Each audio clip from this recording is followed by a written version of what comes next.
bienvenue dans la Social Room du plateau Village Semences. David Bard, bonjour. Bonjour.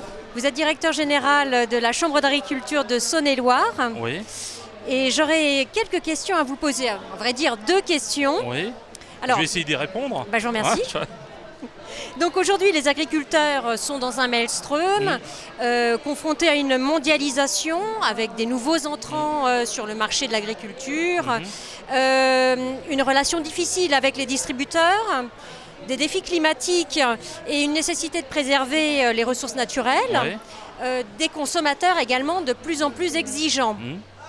Comment accompagnez-vous les agriculteurs à être résilients et à recréer de la valeur? Alors dans l'ADN des chambres d'agriculture, parce que nous, les chambres d'agriculture, c'est un réseau d'une centaine d'établissements sur l'ensemble du territoire national.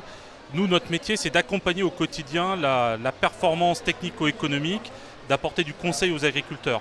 Vous voyez par exemple la chambre d'agriculture de Saône-et-Loire, c'est à peu près 60 à 70 conseillers qui toute la journée sont au contact des agriculteurs, pour les accompagner dans leurs projets de développement, dans les projets d'installation lorsqu'il s'agit de jeunes, dans les projets de transmission aussi, parce que là c'est un enjeu qui va être fort dans l'agriculture dans les prochaines années, comme les autres secteurs économiques. Nous avons de nombreux agriculteurs qui arrivent à l'âge de la retraite, donc on va se poser la question de la transmission des outils, et puis nous les accompagnons sur tout ce qui touche et qui tourne autour de l'innovation.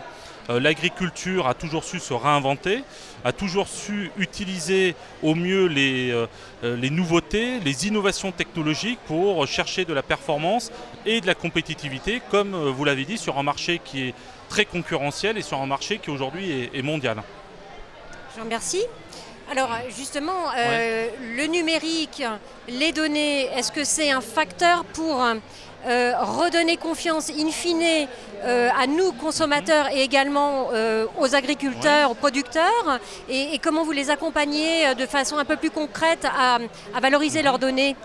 Alors sur le numérique, il y a plusieurs sujets. Il y a tout d'abord, quand on parle de confiance, moi je suis convaincu qu'un des enjeux pour les agriculteurs, ça va être de faire savoir et de faire connaître leur métier. C'est-à-dire qu'aujourd'hui on assiste avec les réseaux sociaux, on peut accéder à plein d'informations, on peut connaître plein de choses sur les métiers de nombreux secteurs d'activité, sauf que l'agriculture, de par l'évolution démographique, bien, les consommateurs urbains, ils n'ont plus de lien avec le monde rural. Parce que c'était les arrière-grands-parents, les arrière-grands-parents. Donc ce lien, même si aujourd'hui au centre d'agriculture, on a le plaisir d'accueillir des milliers de visiteurs urbains qui viennent voir à la fois les richesses et la diversité du monde agricole, il nous faut utiliser les réseaux sociaux pour mettre en avant les savoir-faire, pour montrer la technicité des métiers agricoles, pour montrer la passion qu'ont les agriculteurs pour leur métier. Donc ça, je crois que c'est déjà un premier élément qui doit nous permettre de nous rapprocher des consommateurs et puis des citoyens d'une manière générale. Après, vous évoquez les données, et je crois que les données, c'est aussi un élément important pour les prochaines années dans l'agriculture. Alors les données, elles sont importantes toujours dans une logique de performance et de compétitivité, puisque ça permet, et ça doit nous permettre, et ça doit permettre aux agriculteurs de mieux connaître leur outil de production, de savoir un petit peu comment fonctionne l'exploitation, de pouvoir mesurer avec un certain nombre de données la performance économique et technique de l'exploitation et de pouvoir faire bouger les lignes si c'est nécessaire.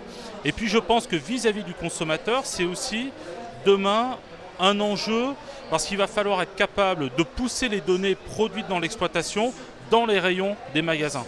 On voit aujourd'hui qu'Amazon lance son magasin aux États-Unis, Alibaba a fait la même chose en Chine, et quand vous regardez ces deux exemples, eh bien, les magasins sont truffés de capteurs, sont truffés de QR codes, qui permettent, et c'est le cas notamment chez Alibaba, eh bien vous flashez le QR code et vous allez trouver toutes les informations relatives à la zone de pêche pour le poisson, relatives à l'éleveur et savoir sur quelle parcelle était l'animal, voilà, que ce soit un bœuf ou un porc. Et ça sont des éléments importants. C'est-à-dire qu'il va nous falloir être capable demain de pousser les informations produites dans l'exploitation vers le consommateur, parce que ce sera aussi un élément de confiance.